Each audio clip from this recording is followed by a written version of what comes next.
Profit sharing ratio, change in profit sharing ratio में अगला topic है revaluation of assets and reassessment of liability. बड़ा important chapter है क्योंकि ये तो इसमें है ही, लेकिन आने वाले चैप्टर में एडमिशन में, रिटायरमेंट में ये बड़ा इंपॉर्टेंट है, उसमें ये बड़ा काम आएगा। तो आप इसको ध्यान से समझिए जितना ज्यादा हो सके और एक ही बार में समझिए क्योंकि पेपरों में टाइम बहुत कम रह रहा है। देखिए, revaluation of asset and reassessment of liability, पहले तो इसका मतलब समझते हैं। रिवैल्यूएशन ऑफ एसेट्स और रीअसेसमेंट ऑफ लायबिलिटी का मतलब क्या है?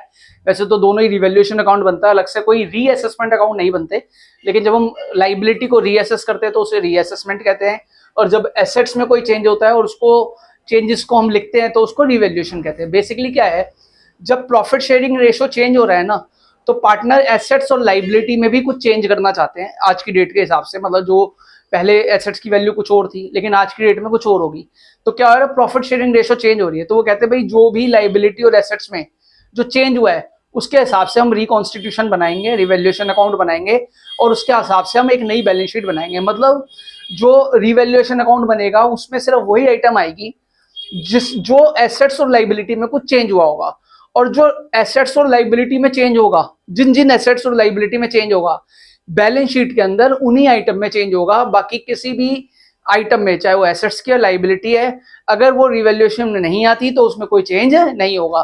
तो अगर पहले तो ये रिवैल्यूएशन अकाउंट समझेंगे, अब जब आप रिवैल्यूएशन के बाद रिकॉन्स्टिट्यूटेड बैलेंस शीट बनाएंगे तो याद रखिए रिकॉन्स्टिट्यूट बैलेंस शीट में एसेट्स और लायबिलिटी के अंदर उन्हीं अमाउंट में चेंज होगा जो रिवैल्यूएशन में चेंज हो चुके होंगे, बाकी किसी भी आइटम में कोई चेंज नहीं होगा। तो आइए हम देखते हैं कि करके revaluation of assets and reassessment of liability. For increase in the value of assets, अगर किसी एसेट्स की वैल्यू इंक्रीज हो रही है तो हम क्या करेंगे, उसके लिए पहले आप एंट्री समझिए। एंट्री होगी assets account debit to revaluation account. अब देखिए, आपने रिवैल्यूएशन अकाउंट बना रखा है, यहाँ पे एसेट्स क्या हो रही है, एसेट्स क्या हो रही है, डेबिट हो रही है। अगर यहाँ पे एसेट्स डेबिट हो रही है, अगर एसेट डेबिट हो रही है और हम रिवैल्यूएशन अकाउंट बनाएंगे तो यहाँ पे क्या हो रही है, एसेट्स क्रेडिट हो रही है, ठीक है। और इसका मतलब क्या है कि एसेट्स की वैल्यू बढ़ रही है, ठीक है। तो आप जब एंट्री करेंगे assets account debit to revaluation account, तो एसेट्स को कौन सी साइड में डालेंगे, रिवैल्यूएशन की क्रेडिट साइड में जाएंगे। अब आप देखो, for decrease in the value of assets, revaluation account debit to assets. अब एसेट डिक्रीज हो रही है, रिवैल्यूएशन डेबिट हो रहा है, तो आपको सीधा सीधा समझ में आना चाहिए एसेट्स हमारे को कौन सी साइड में डालनी है, डेबिट साइड में, ठीक है। मैंने यहाँ पे लिख भी रखा है, इसे आप नोट कर लेंगे, इससे भी आपको अच्छे से समझ में आएगा। फिर लिखा है for increase in value of liability. अब देखो, आप एसेट्स को याद रखो, क्या एसेट्स को याद रखो, लायबिलिटी आपको अपने आप याद हो जाएगी क्योंकि दोनों एक दूसरे के अपोजिट ही चलते हैं। अब यहाँ पे क्या लिखा है, रिवैल्यूएशन में sorry for increase in the value of liability. अब लायबिलिटी बढ़ी है ना, तो ये कौन सी साइड में आ रही है, डेबिट साइड में आ रही है, और लायबिलिटी घटी है तो कौन सी साइड में आ रही है, क्रेडिट में आ रही है। तो किसके अपोजिट चल रही है, बिल्कुल एसेट्स के अपोजिट चल रही है, ठीक है। इतना समझ में आ गया आपको। अभी दोबारा एक बार इसके बारे में बात कर लेंगे, लेकिन मैं एंट्री से आपको समझाना चाहता हूं ताकि आपको समझना में कोई दिक्कत ना हो। लिखा है एक्सपेंस और reconstitution of the firm.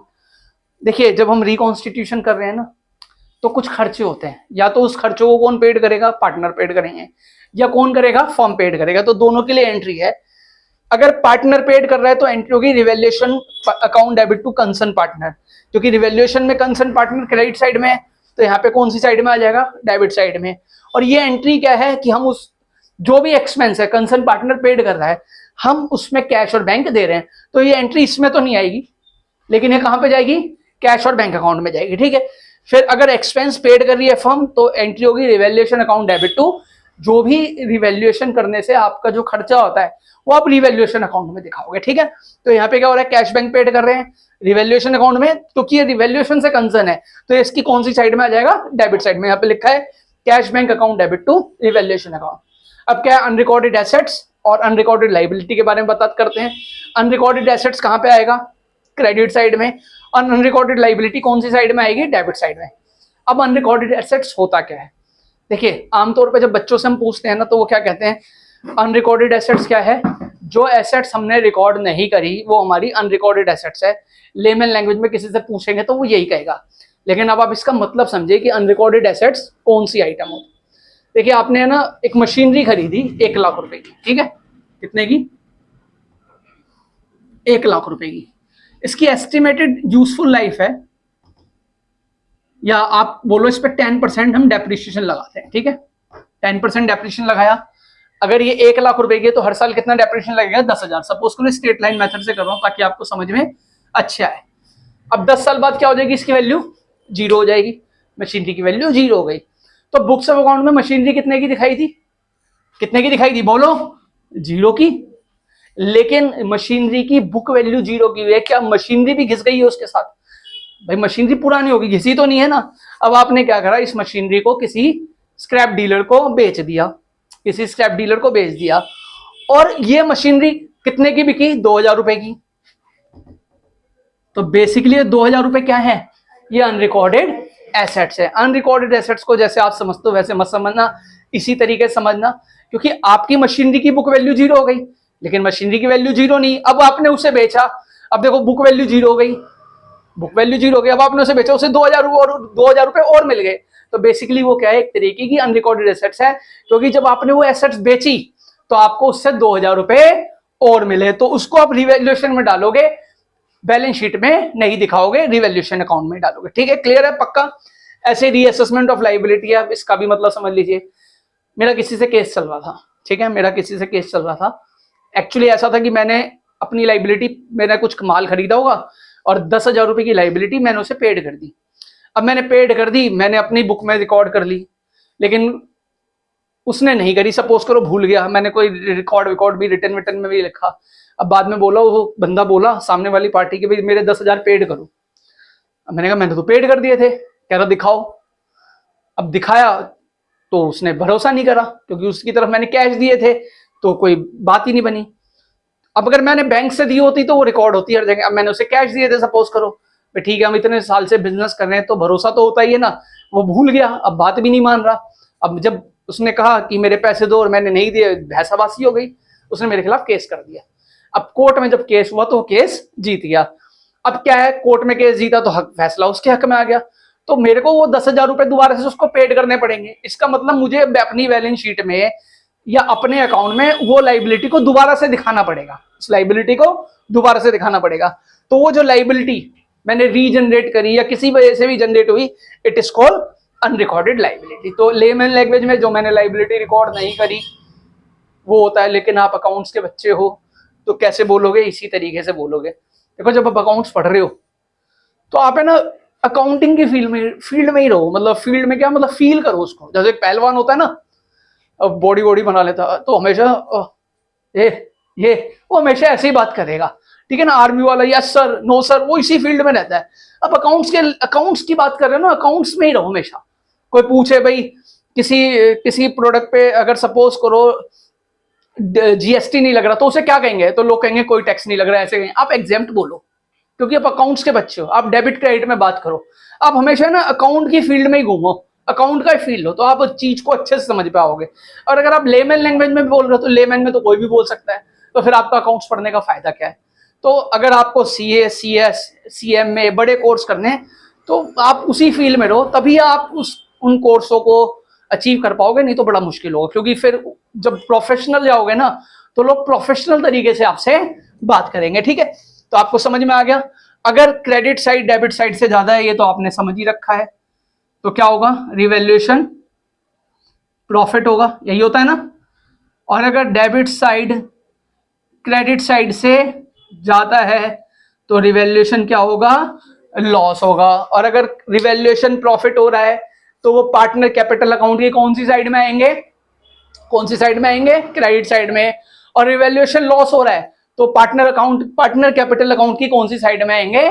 Debit में, क्योंकि सारे लॉस क्रेडिट होते हैं पार्टनर कैपिटल अकाउंट में, और पार्टनर को जो लॉस हो रहा है वो पार्टनर कैपिटल अकाउंट में डेबिट होता है। अगर फर्म का बनाओगे तो क्रेडिट होता है, और फर्म को कोई लॉस होता है तो डेबिट होता है। जैसे कि हमने पढ़ा था डेबिट ऑल एक्सपेंसेस लॉसेस और credit all income and gain. 3 golden rule, कभी भी इससे बाहर नहीं निकलना, ठीक है। तो आपने ये समझा। अभी इसके ऊपर एक क्वेश्चन करते हैं, ठीक है। अब हम एक क्वेश्चन देखते हैं रिवैल्यूएशन का, जिसमें बैलेंस शीट भी है, रिवैल्यूएशन भी है। मैंने एक साथ ही बता दिया है, जिसमें आप रिकॉन्स्टिट्यूट बैलेंस शीट भी बना सकते हो। क्वेश्चन को देखते हैं पहले।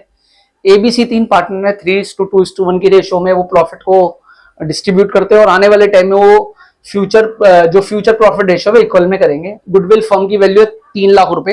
अब 3 लाख रुपए का मतलब क्या है? इसमें एडजस्टमेंट करेंगे जो गुडविल की हमने लास्ट क्लास में गुडविल वाले चैप्टर में आपको बताई थी, उसी तरीके से करेंगे।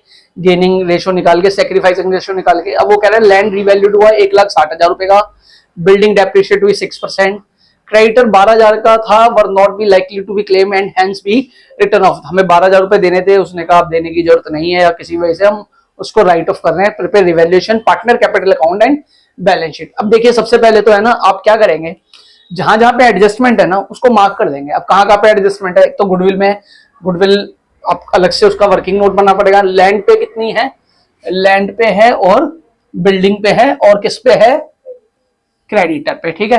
तो आप सबसे पहले रिवैल्यूएशन अकाउंट बनाएंगे। अब जैसे पेपर में है ना, ठीक है, हम पहले रिवैल्यूएशन अकाउंट बनाएंगे, फिर कैपिटल, फिर बैलेंस शीट। आइडिया लगा के तीनों के लिए स्पेस छोड़ दो ना एक साथ ही, नहीं तो पहले आप रिवैल्यूएशन बनाओगे, फिर ये बनाओगे, फिर वो बनाओगे, जैसे जैसे आइटम आते रहे डालते रहना, ठीक है। तो हम क्या कर रहे हैं, इसमें क्या लिखा है, land at revalued at 60,000, land की वैल्यू 60,000 से बढ़ गई है। तो क्रेडिट साइड में आएगा, अभी आपको रिवैल्यूएशन बताया था, इधर आ गया 60,000 रुपए। फिर लिखा है बिल्डिंग डेप्रिशिएट होगी 6%, 1,00,000 की बिल्डिंग दे के 6% कितना हो गया, 6,000 रुपए हो गया, ठीक है। फिर उन्होंने बोला क्रेडिटर था 12,000 रुपए का, अब उसका क्लेम नहीं रहा तो हमारे लिए बेनिफिट हो गया, तो हम उसे क्रेडिट साइड में लेके आएंगे 12,000 रुपए। हमने क्रेडिट साइड डेबिट साइड से ज्यादा थी, इसको इक्वल करा 72,000, जो डिफरेंस निकला वो हमारे लिए प्रॉफिट था। तो यहाँ पे इसका प्रॉफिट आ गया 33,000, 22,000, 11,000, कौन सी रेशो के हिसाब से, 3:2:1 के हिसाब से, ठीक है। अब क्या है, कैपिटल अकाउंट बनेगा। कैपिटल अकाउंट में पहले तो पार्टनर का क्या आ जाएगा, ओपनिंग बैलेंस आ जाएगा। फिर क्या आएगा, अगर इसमें जर्नल रिजर्व दे रखे हैं 60,000 रुपए के, आपको लास्ट क्लास में बताया था जितने भी जर्नल रिजर्व होते हैं वो ओल्ड रेशो में क्या हो जाते हैं, डिस्ट्रीब्यूट हो जाते हैं। जर्नल रिजर्व को डिस्ट्रीब्यूट कर दिया। रिवैल्यूएशन अकाउंट से प्रॉफिट आया तो पार्टनर कैपिटल अकाउंट की कौन सी साइड में आएगा, क्रेडिट साइड में आएगा, ठीक है। अब क्या है, साथ में आपने बैलेंस शीट बनाई, लेकिन बैलेंस शीट में जो आएगी आइटम कैपिटल की वो इस बैलेंस के बाद ही आएगी। तो अब आपको क्या करना है, आपको गुडविल अकाउंट को डिस्ट्रीब्यूट करना है, मतलब उसका सेटलमेंट करना है। तो कैसे करेंगे, ओल्ड रेशो माइनस न्यू, ये सैक्रिफाइस कर रहा है, ये गेन कर रहा है, ठीक है। तो हमारी गुडविल कितनी थी, 3,00,000 रुपए, कितनी आएगी, 50,000, मतलब 50,000 या तो कोई सैक्रिफाइस कर रहा है सी और ए गेन कर रहा है। तो आप ये देखोगे कि ए के कैपिटल अकाउंट में सी आया, मतलब सी ने क्या दे रहा है, 50,000 रुपए ए को दे रहा है, और यहाँ पे सी कैपिटल अकाउंट लिखा है 50,000 रुपए, इसका मतलब ए को 50,000 रुपए मिल रहे हैं, ठीक है। तो अब आपने इसका बैलेंस निकाला, तो ये बैलेंस आया। अब ये वाला नहीं डालोगे किसमें, बैलेंस शीट में, ये 3,13,000, 1,42,000 और 21,000, मतलब रिकॉन्स्टिट्यूशन 71,000। तो आपको रिकॉन्स्टिट्यूटेड जो रिवैल्यूएशन में कैपिटल अकाउंट से आएगा वही बैलेंस आपको पार्टनर कैपिटल अकाउंट में डालना है। तो आप देखो लैंड कितने का लिखा आपने, 1,60,000, क्योंकि 60,000 रुपए से उसकी वैल्यू बढ़ गई है, डेप्रिसिएशन लग गया, 1,00,000 की थी, 6,000 रुपए का डेप्रिसिएशन लग गया। अब देखो plant, stock, debtor, bank as it is ही आएंगे, क्योंकि उसमें कोई चेंज नहीं थे। रिवैल्यूएशन में आपने देखा इसमें कोई चेंज नहीं थे। मैंने अभी थोड़ी देर पहले बताया था कि कोई भी एसेट्स और लाइबिलिटी में अगर कोई चेंज नहीं होता, अगर वो आइटम रिवैल्यूड में नहीं आएगी तो वो एज इट इज इसी अकाउंट में आ जाएगी, ठीक है। अब कैपिटल अकाउंट में आओ, कैपिटल अकाउंट में देखो कितना बैलेंस था, ये बैलेंस था, लेकिन अब कौन सा आएगा, कैपिटल अकाउंट का क्लोजिंग बैलेंस आएगा। ए का 3,13,000, बी का 1,42,000, 71,000। क्रेडिटर कितने के थे, 1,00,000 के 12,000 रुपए राइट ऑफ हो गए, मतलब कम हो गए, तो हमें कितने देने, 88,000, और बिल पेबल कितना था, 40,000 का। बैलेंस शीट मैच हो गई। जब आप इसको सारी आइटम को लिख दोगे तो बैलेंस शीट मैच हो जाएगी। तो इसमें आप जो बनाओगे, सबसे पहले रिवैल्यूएशन अकाउंट, मैंने बता दिया आपको, तीनों फॉर्मेट एक साथ बनाना, अपने आइडिया हो जाता है। आपको थोड़ा स्पेस छोड़ दो ना, या एक एक पेज में बना दो ना, ठीक है। क्योंकि ये दोनों एक ही पेज में बनाना, क्योंकि ये कम टाइम में हो जाता है और कम स्पेस में हो जाता है। और बैलेंस शीट के लिए पूरा एक पेज छोड़ना, और उसके बाद आपका वर्किंग नोट पेपर के बाद, क्वेश्चन के बाद, आंसर के बाद जो भी आप लिखोगे, आंसर लिखोगे, उसके बाद वर्किंग नोट जरूर दिखाना कि आपने इसकी कैलकुलेशन कैसे करी है। Working note is the part of the answers, इसके नंबर होते हैं, इसका बहुत अच्छा इंपैक्ट पड़ता है। तो आप वर्किंग नोट जरूर बनाएंगे। तो इस तरीके से हमारा change in profit sharing ratio chapter खत्म हो गया, और नेक्स्ट क्लास में हम एडमिशन ऑफ ए पार्टनर करेंगे। Thank you very much.